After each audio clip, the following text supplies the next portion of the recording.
Good morning, our viewers.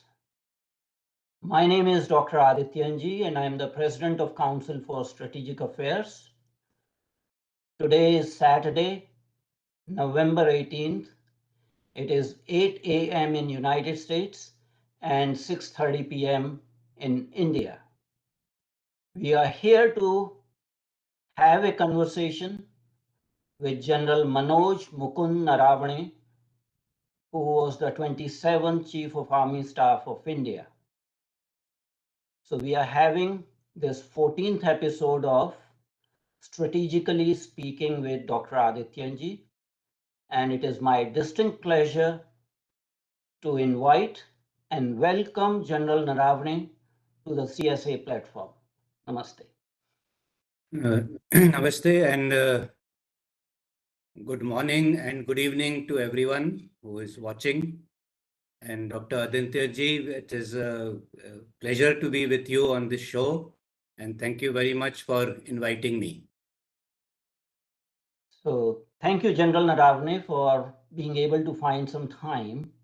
Today we will be having a conversation with General Naravane on the national security doctrine of India. And I would like to know from General Naravane that whether India does have an integrated national defense or national security doctrine at this point in time. Well, this subject of a national security strategy has gained some prominence in the last few days following an announcement that our NSCS, that is the National Security Council Secretariat, was working on such a document, which we do not have as of now. But it is not to say that we do not have some sort of a national policy, and it is not really necessary that you have to have a national security strategy to be able to secure your country or your people. But to answer your question short, that no, at the moment, we do not have any such document. But yes, we are in the process of preparing one, and I'm sure that it will be a very all-inclusive security strategy. I think that's a very welcome advancement that at least National Security Secretariat is working on finalizing a national security doctrine. So what would be the advantages from a forces perspective to have a defined, calibrated national security doctrine? So as I mentioned earlier, we did not have, or we do not have, a national security strategy as such. But from time to time, certain policies are announced or certain pronouncements are made, which in fact point towards the direction that the nation is taking.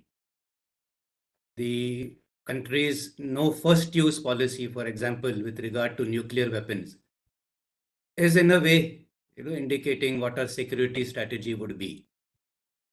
Similarly, our foreign policy, which has very two fundamental tenets, that we have no territorial ambitions, number one, and that we do not seek to impose our will on any other nation or our way of life or any other nation. So these small snippets or these small policies which come out over the years actually show what contours the national policy would take.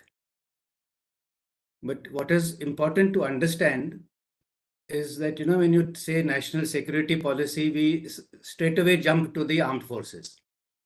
But a security policy is much more than that. It's a national security policy. It includes energy, food, water, the security of minorities, all religious communities. It's so much wider.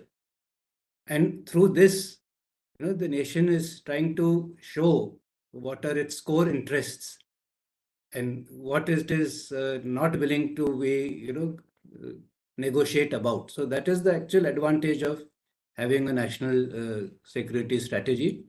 And for example, just to give, many years back, India decided that we have to be self-sufficient as far as food grains are concerned.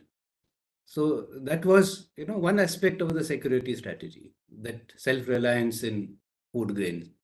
And that is what led to the Green Revolution, which made us self-sufficient. And now we are from people who were importing wheat as part of aid from the US, the famous PL 480.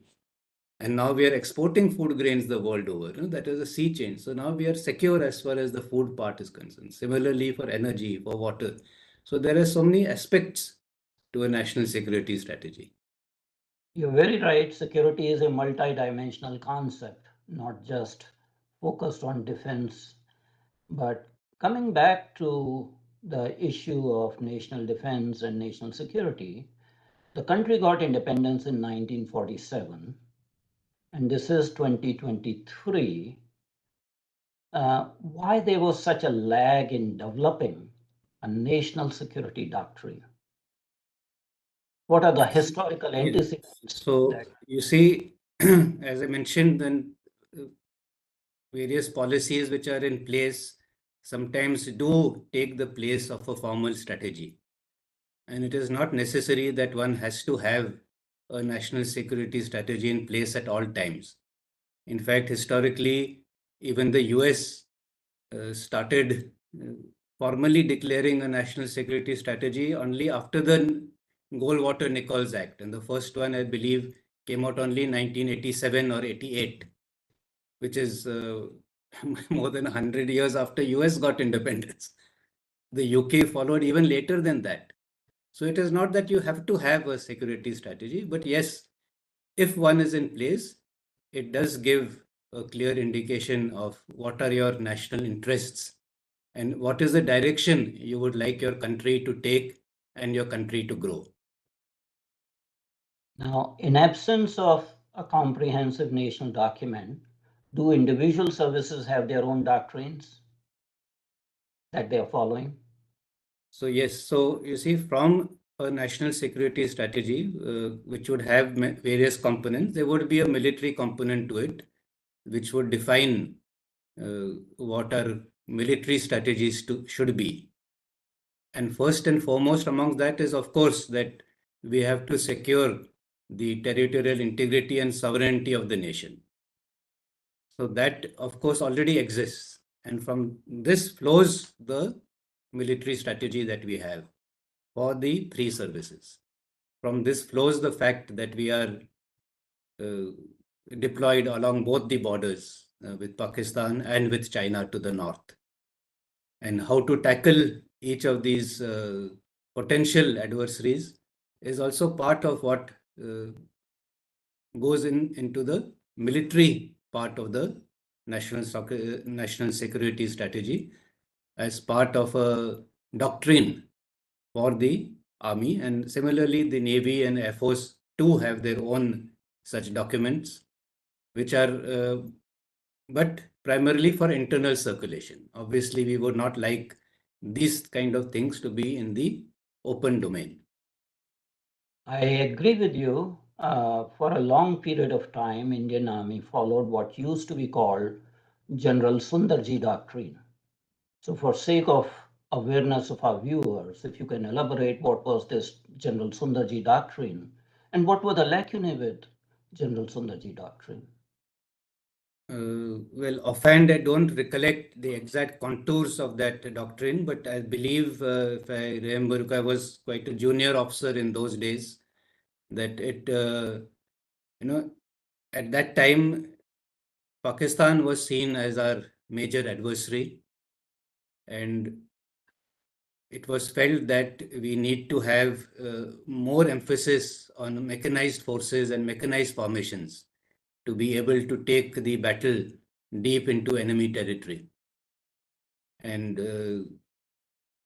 that was the idea with which various units and formations after the 71 war with Pakistan were also moved closer to the border so that they should be able to launch at short notice should it arise. But if there was a sort of shortfall in this was, of course, after Pakistan developed their nuclear weapons, when it became apparent that such deep strikes under a nuclear overhang may not be possible, then this doctrine had to be sort of put on the back burner. Moreover, after the parliament attacks, when we mobilized as part of Parakram, that mobilization also took a very long time. And the response, which should have been actually quite swift in coming, was not there. And by the time the mobilization took place, the urgency, I would say, had gone. And as a result of that, we had what was the cold start doctrine, that we should be able to launch with very little reaction time or preparation time. And that, of course, invited similar actions from the other side to negate the cold start doctrine. So both sides actually ended up moving units and formations closer to the border, which is not really required. So having a doctrine has its own uses, but putting it out in the public domain has also its disadvantage. That you're Well, letting the cat out of the bag, so to say. Because, at the time of Operation Parakram, it took almost 30 days to mobilize the mechanized forces. And although under General Sundarji, the Operation Brass Tacks exercises caused considerable consternation and fear in the adversary, and a similar exercise on the northern border with China created similar concerns with China. Ultimately, in actual live hot situation, there was a problem. So yes, there was some advanced thinking. But the cold start doctrine became controversial from the very beginning because the establishment denied existence of any cold start doctrine. So was there any cold start doctrine or there was not? No, you see, I do remember excise brass tacks very well. I was, as I said, a junior officer. I was just a captain. And at that time, we were in the eastern sector. And as part of the entire planning and conduct, we have what are called dual task formations, DTFs. That is divisions which are in the east but have a dual task in the west and vice versa. So we were part of one such dual task formation, and we were moved overnight on a war footing from east to west. And within 72 hours, we were on the Western Front. So these plans did get validated. So they were, workable plans. It is not that they were not workable, but yes, such large-scale movements did cause consternation, not only in Pakistan but globally. And the exercise, of course, was scaled down a little bit, but it did go through. But as far as the cold start doctrine is there, it's though not officially acknowledged, but it is there in most papers and periodicals, so it's well known that. But the underlying factor in this doctrine was that to negate that disadvantage of that long mobilization period, so that the units and formations, especially the mechanized ones, the armored formations, should be able to launch in a much shorter period. Exact, of course, period will depend on what are the specific plans for that unit or formation, and depending on what are the triggers for such an action. But yes, in some form or the other, it existed and does exist, but not formally declared as such. There was not only, swift critique and concern expressed by Pakistan when the news about cold start doctrine came. The United States ambassador to India was sending cables to United States about the inadvisability and lacunae in the cold start doctrine. So it brings one back to the issue does it make any sense to put a national security doctrine in public domain for a country like India? So therefore, to get back to that original point of a national security strategy and a military strategy. A national security strategy can also have two components, one which is in the open domain and one which is restricted. The one in the open domain would seek to reassure our neighbors that what we, especially India, wants. And we have always said that we have no extraterritorial ambitions, and we are a peaceful nation. We always prefer dialogue and discourse to settle our disputes rather than the use of force. And we have always said that we are not in favor of unilaterally changing the status quo through the use of force. So these kind of statements appearing in a national security strategy would go a long way in assuaging the concerns of our neighbors, particularly our smaller neighbors. And we have to understand that India is a big country. Our neighbors are much smaller as compared to us. So if they are worried, if they have concerns, it's but natural. So having such a doctrine in place would definitely show that we want all of us to grow together. And that has always been our view over the decades. It is not something new. Over the decades, it's always been that we want peaceful coexistence and growth and development for all. So that can be in the open domain. But yes, how that is going to translate, especially in the military field, must be kept a little bit under wraps. But other things like energy security, food, water, those also become the guidelines for various ministries to do their forward planning. Suppose the national security strategy says that we have to be self-reliant in terms of energy for 180 days, let us say 6 months. Then where is that energy going to come from? Is it going to be 180 days of uh, fuel, oil, lubricants is going to be stocked permanently in the country, or will there be 2 months worth in the country, 2 months contracted, 2 months to come? So it gives a policy guideline on how to go ahead. If it has to be kept, then that much as construction, the capacity of storing that has to be built up. So it gives a guideline to the ministries how to proceed.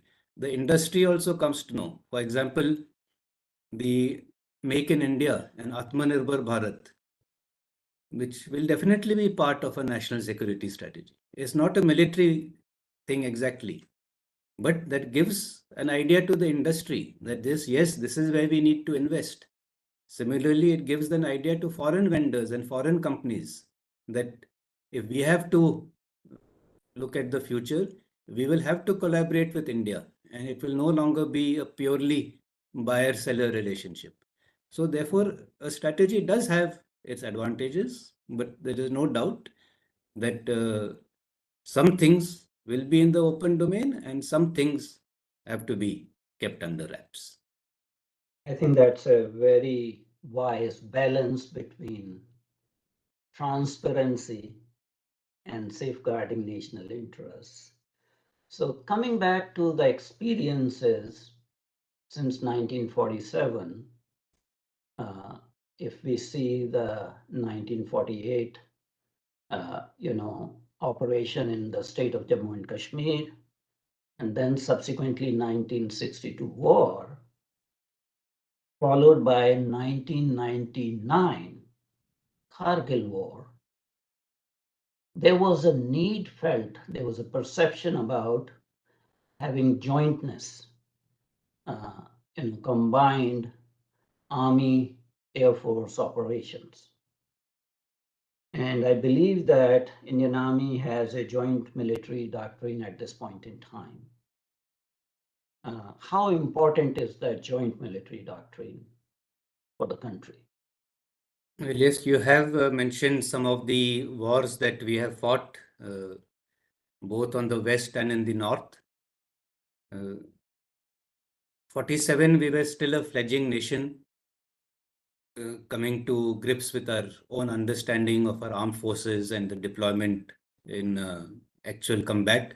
But I think we acquitted ourselves extremely well. But more than that, I think we need to also mention the 1971 war, which resulted in the liberation of Bangladesh, where there was a lot of jointness without having a joint doctrine or anything like that. There was a lot of jointness between the three services, the Army, Navy, and Air Force. And it is not that the absence of a doctrine means absence of coordination or cooperation. Only thing is it makes it easier. So, certain systems are already in place, and by virtue of those systems being in place, it's the way things happen and the flow of orders, the response at various levels, all these things, of course, happen in a much faster, time frame. But yes, a formal joint doctrine is very much necessary, and this will happen in due course of time because each of the services have their own unique roles and charter, and they have their own understanding on how that overarching role of securing the territorial integrity and sovereignty has to be achieved. So in that, we have to see what is the best possible way in which synergy between all the three services can be achieved. So there's a quote, and I'm going to read it. The armed forces must be fully joined doctrinally, institutionally, organizationally, intellectually, and technically. Because cyber war will be the 21st century what the blitzkrieg was to 20th century. So said General V.P. Malik, Chief of Army Staff. Any further comments on this, or there's a perfect unanimity on this? Yes, I think he has summed it up very well in just one sentence, that it is not only doctrines, but even as organizations. And when I say intellectually, I think it also means in the thought process, because as of now, I think we are still thinking a little more service specific and not really as armed forces as a whole. And it is towards that end only that the appointment of a chief of defense staff was created, to move one step further in achieving this synergy between the three services through greater coordination at the level of the CDS. That is true. Our decision-making processes in a very noisy democracy are somewhat slow because the Cargill, post-Cargill, the Subramaniam Committee had recommended the institution of CDS, and it took almost more than 1.5 decade actually to have the CDS institutionalized. So there has been a little bit of delay in, creating jointness formally, but having an integrated national security doctrine, will it help in promoting the jointness? Because there were some reservations coming from the Air Force side that they will be kind of, in a kind of turf battle, that they will be subjugated or will be second or something like that. And there were some public statements by, Air Force chief at some point in time. No, see, that integration is the order of the day, there is no doubt. How to go about it is what is important. And in whatever we do, we have to take the whole team along. That is how we will become, that 1 + 1 + 1 cannot become 3. It has to become 33. So that will only happen when everyone is on board. But as we go ahead and decide what is the way forward, I would only like to say that whatever organization is arrived at, whatever structures that arrived at, should be on the basis of operational efficiency. That should be the bottom line. A change which is being made, a organizational structure which is being thought of, does it contributing to enhancing your operational posture? If yes, we must do it. And If I think not, that then we must think twice about it. And if in doing so, there will be some winners, there will be some losers. But then we have to accept that. You cannot have enhanced, operational efficiency, yet have all all pluses only. There will be some minuses somewhere, but that is what has to be accepted, and that is where that maturity will have to be shown. so the experience we had with Operation Parakram, the lag time in mobilizing the forces, we are seeing actually at this point in time uh, in the Israel-Gaza war, the land element, the land invasion of Gaza took inordinate amount of time for Israel armed forces to plan, where the theater of operations is so small. So it's not only from Indian experience, but this experience also, it is important that mobilization be fast, and that is where a doctrine helps, come to swift response in the time of need. But I would like to say, that between the Army and the Air Force, we have a fair degree, not I would say we have a lot of cooperation amongst us, especially when it comes to rapid movement of men and material and equipment from one place to the other. And that is why the strategic airlift capacity was created for the Air Force through the induction of C-17, C-130s, or IL-76 is of Russian origin. All these platforms which are there with the Air Force are meant for the Army actually. They are operating them, but they are for whom? They are for the Army. And we have a very good cooperation with them. You ask them for an aircraft and it is there on the tarmac the very next morning. And because of this close cooperation, we have been able to move units formations from east to west, north to south within 24 to 48 hours, over thousands of kilometers, let alone dozens. So we have that cooperation. It would be an incorrect assumption or feeling that just because there is no formal strategy in place or anything like that, that cooperation is lacking or is not there. It is very much there. Only thing, if it is institutionalized, that much the better. So then it does not then rest only on personalities or the interpersonal relations that you have with your counterparts. Then it does not only rest on that. If it all these things are institutionalized, then that will go along with military clockwork precision, and that is what we are looking at. And I guess institutionalized will lead to a definite, clear-cut path to theaterization. Yes, Theaterization of the commands.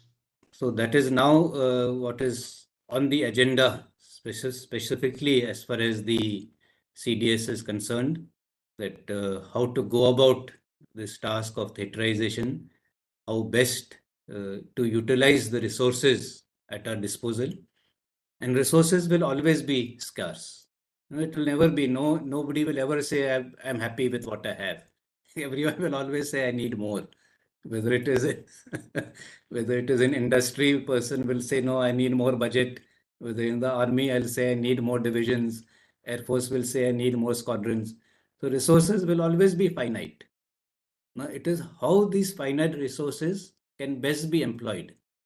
And that is again what theaterization is all about. And again, I hark back to the point I made earlier that it has to be based on operational considerations. not on service-specific interests.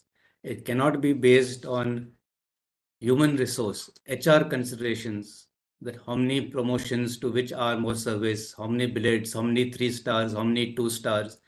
That cannot be the driving factor. The driving factor has to be operations. And will it lead to success in war? Success in war of the future, which is going to be so much more under a VUCA environment, more uncertain, more ambiguous, more volatile. Is it contributing to that? If yes, then we have to go ahead. If not, do it slowly. Have a phase one, learn lessons, have a phase two, fine tune it further, go ahead. But we have to do something. We can, no plan will ever be 100% correct. So we must roll out something in the near future, see how it works, make mid-course corrections, roll out a version 2. In fact, when I give my talks to officers on various, change and everything, I keep giving the example of Windows. You had Windows 1, 2, 3, 4, and God knows how much XP. And if they had waited to remove each and every glitch, we would still be at Windows 1. You have to roll out. Yes. You have to roll out. There will be mixes in that. There will be mistakes, faults, bugs, whatever you want to call it. But you learn from those mistakes and from that experience. So we have to roll out something, sooner the better, and we will muddle along. In fact, that is how it has happened in every country. Bottom line is that the national interest should always trump over the turf concerns. Obviously, yes. Turf concerns are very secondary and not the primary issue. And in the context of a national security strategy, nation's interest should trump over the ministerial turf battles also. Roadways versus railways, external affairs versus defense. So again, it is national interest which has to be kept paramount, not ministries or within the ministry inter-service. So that is the bottom line. Over the last 1.5 decades, if you look at the, publications and general discourse, there has been a talk which is erroneously just attributed to the late CDS, and that is the notion of 2.5 front war. Perhaps having an institutionalized doctrine will help address the threat of 2.5 front hostilities. Any comments on that? Well, sometimes this term is used little loosely and quite misunderstood. Yes. When we speak of 2.5, actually, what we mean, we have multiple threats. We have a threat on our western front, that's one front. So one, we have on a northern front, that is second. We have an internal security threat, that is a 0.5. So we have multiple threats. And we have to prepare and organize ourselves to deal with these multiple threats. But whether we will actually fight a 2-point front war simultaneously, that is a different matter. And as I've articulated a number of times in some articles also which I have written, it is not a wise idea to fight on 2 fronts at one time. Yes, we have multiple threats, but one front will always be a secondary front. That will be kept dormant. One front will have to be dealt with diplomatically through other means while we tackle the primary threat. And that is precisely what we did in 1971. That time also we had a 2-front threat, but did we fight on both fronts? No. That's not a wise way of doing things. We kept one front dormant through a pact with the Indo-Soviet Treaty of Peace and Friendship, which effectively took China out of the fray. And then we concentrated on one front at a time, although there was East and West Pakistan. So in a way it was 2 fronts, but it was one country with finite resources. So 2.5 or a multiple front threat versus a multi-front war are actually two distinct features. And my firm belief is that we must only tackle one threat at one time if worst comes to worst. And history is replete with such examples. And Germany in World War II is the prime example of that, where fighting on two fronts led to ruin. One very wise man stated, quote unquote, no one who fought a two-front war has ever won. So, of course, there are exceptions that prove the rule, but those exceptions are few and far between. I agree that there are exceptions, and it brings to my mind 1967 war Israel had with the Arab countries. I think 11 or 13 Arab countries from multiple fronts, actually, multiple fronts, literally multiple fronts, multiple domains. There was an attack, and that country was able to win the war. So the exceptions are always there. But for the policy establishment, it is very important to distinguish between the notion of a multi-front war versus multi-dimensional. Actually executing it or putting it into action. Having said that, the situation in 2023 is very different from what happened in 1971. We are having a situation that one belligerent and hostile neighbor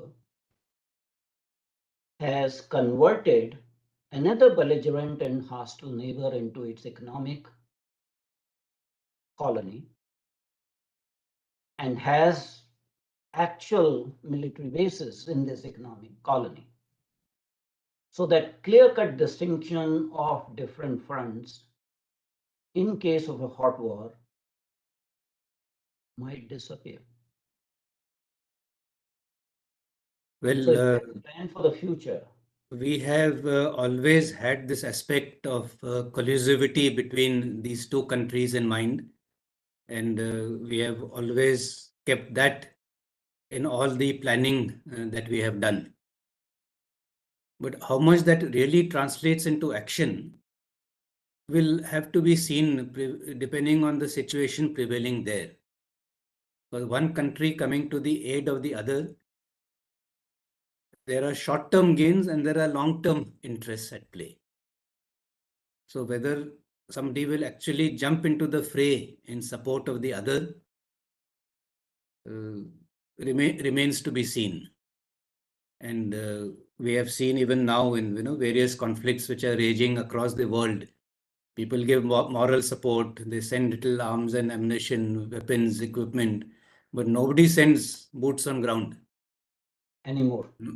Anymore. Yes, nobody wants to shed blood for another country. so, so it remains to be seen. That is a bridge which will have to be crossed at that point of time. So yes, moral support, aid in terms of intelligence, ISR, uh, of course, weapons and equipment. That yes will be forthcoming. We will not only we do factor in those aspects whenever we do our strategizing. But when we do that, we are very clear that we have to fight the war on our own.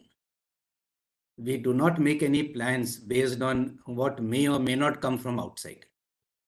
And our responses, therefore, are also calibrated accordingly.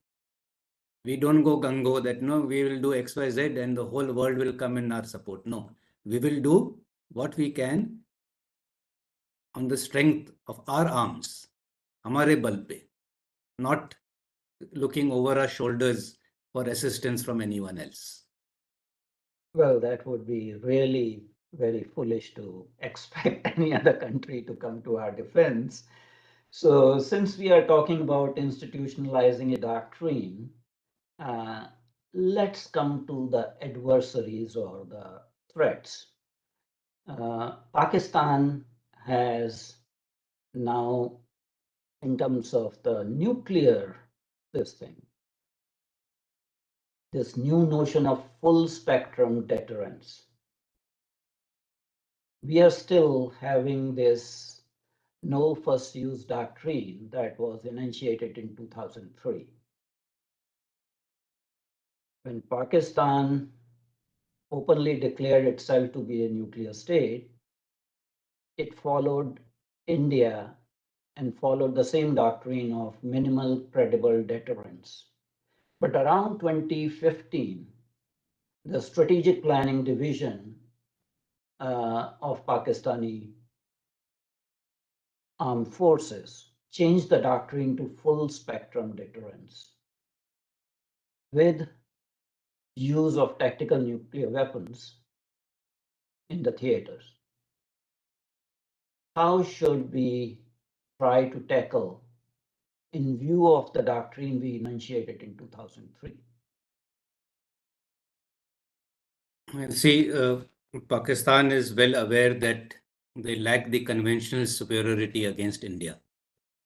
And in a full-fledged conventional war, notwithstanding certain local skirmishes or victories at the local level, in case of a full-fledged conventional war spreading over a couple of weeks, India will prevail. We're the bigger country with the bigger army, better resources, better industry. It's not just the army, but the whole weight of the country will come behind us. So we will always prevail. So this nuclear doctrine that they have is to try to get a sense of parity or negate the conventional superiority that we have by brandishing this nuclear card every now and then. And whenever they brandish that nuclear card, then the world gets worried because nobody wants a nuclear conflagration. So it is more like a red herring, or more like a deterrence. And therefore, this nuclear overhang has always been there for the last 2 decades or so. But then Kargil showed that you can still have a conventional war in spite of being 2 nuclear armed neighbors. And throughout Kargil war, nuclear weapons were never talked about. So it was there. The deterrence is there. It was primarily to negate India's conventional superiority. And by making these statements about full spectrum from whole range of missiles to tactical nuclear weapons, atomic demolition munitions, nuclear mines and such, it is all to put a sense of caution. But to say that just because that is there, a conventional action below the nuclear threshold is totally impossible is not a correct assumption. And that is what Kargil showed. Moreover, if at all Pakistan has to do something, they must realize that, again, it is MAD, mutual assured destruction.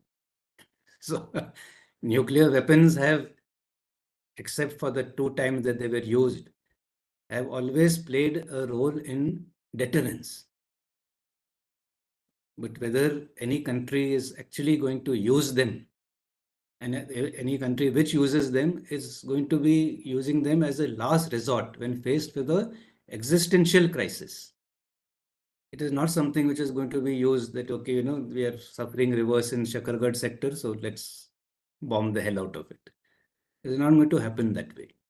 So it's more, I think, the deterrent value of nuclear weapons is much more.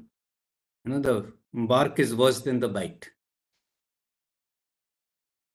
That is very well stated, General Naravane. So that brings me to our other adversary, and it is a strategic threat, that is China. Since India is institutionalizing its security doctrine, does China have an analogous national security or national defense doctrine that you are aware of? Well, China does publish their white papers from time to time. But given the opacity of the system and the language that they use, you really have to not only read between the lines, but read between the lines of the lines to really see what they're meaning. But in the overall scheme of things, as far as China is concerned, Taiwan is their major concern. Taiwan and the South China Sea. And India and the border problem with India is actually not such a big concern as far as they're concerned, as far as China is. And if you read their white paper, India may find mention if you do a search and search India, India, India, it may crop up 3 or 4 times. But Taiwan, United States, South China Sea, Japan, Korea, that is where their interests are more on their eastern seaboard and their east, where their threat is more. So I feel that China is more concerned, and whatever they're doing reflects that concern. And of course, they have many times said what are their priorities, starting with Taiwan, then the disputes within South China Sea, disputes with Japan. They're not fully satisfied with their resolution of the problem with Russia. And one of them is also the problem with India. But in the overall scheme of things, I think the Taiwan problem for them is priority one, and the border question with India is at a much lower level, maybe priority 3 or even 4. China started with a no first use doctrine. China still claims to adhere to a no first use doctrine. But China has put a conditionality in its no first use doctrine. Initially, they stated that they will not use nuclear weapons against non-nuclear country. But over the period of time, their no first use doctrine has been diluted a lot. And one of the issues is that they are saying that they could technically use a nuclear weapon in their own territory. They do consider Arunachal Pradesh as their own territory.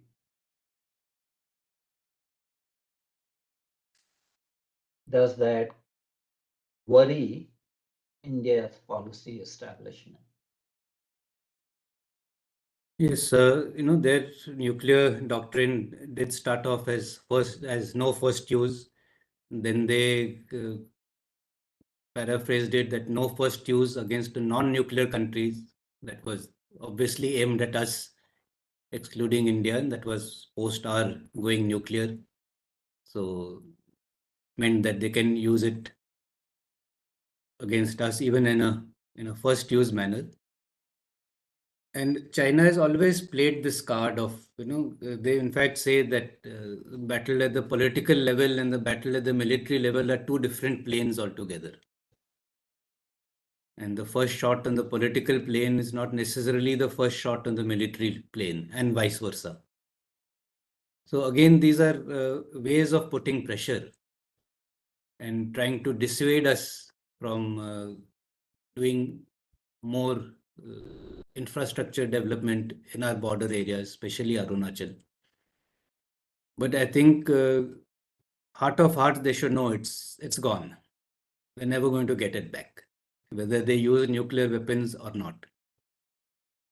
And if you're nuking your own country, how is it your own country? In fact, that is the very pertinent question that should be asked. Which nation nukes its own country? Except, as I said, if there's an existential threat. Is there an existential threat to China by us being in Arunachal? Definitely no. If a conflict were to break out on our northern front, no thrust or anything is going to be so deep as to warrant the use of nuclear weapons, even tactical nuclear weapons. So once again, I come back to that same point. It is a threat. It's used to rattle and keep the opponent little off balance, but nuclear weapons have a more deterrent value than actual use. And we are not really bothered about it. So coming back to the relevance and importance of security doctrines, and as we are developing one for India, we have to see the context we are in, regional and global context. India is a very noisy democracy. And as we said, that China has total lack of transparency. In fact, there is no character for word transparency in Mandarin. That tells you, the whole Sun Tzu philosophy. The other adversary is a managed democracy by the GHQ. So again, the rhetoric they use, you really cannot rely on that. And in that kind of situation, having a doctrine without either a sunset or without automatic periodic re-evaluation inbuilt into the doctrine would be totally unadvisable. As we have seen from 2003, India's NFU doctrine, there's been a lot of debate, need for upgrading it, changing it to a sole purpose doctrine, or abrogating it altogether. But we have not been able to do that. So if you are going to have a national security doctrine or national defense doctrine, before promulgating it, before sharing it with the general public, wouldn't it be advisable to have a clause, a declaration that this should be automatically revised every 10 years or every 5 years by a national, security council? I think that is an inbuilt mechanism, because even our normal standard operating procedures that we have, the last sentence of that is that this will be reviewed on such and such date.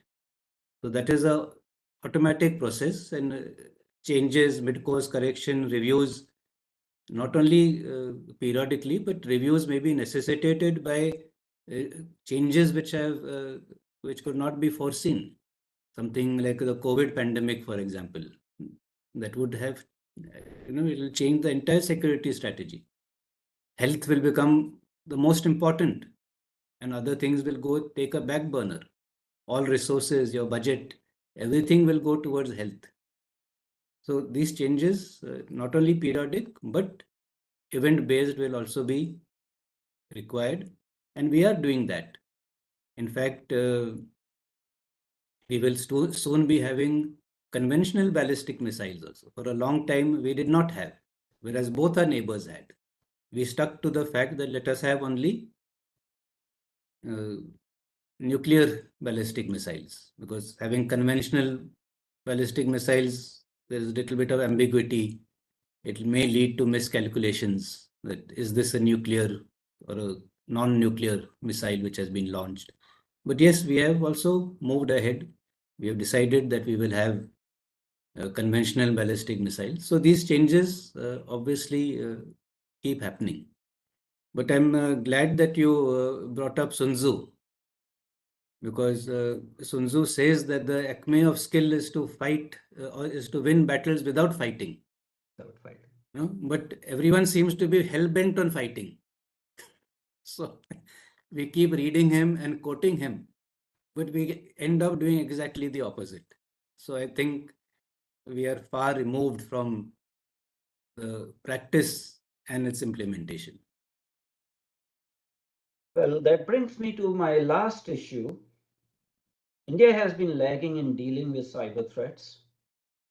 In 2019, finally, India created a small tri-service defense cyber agency.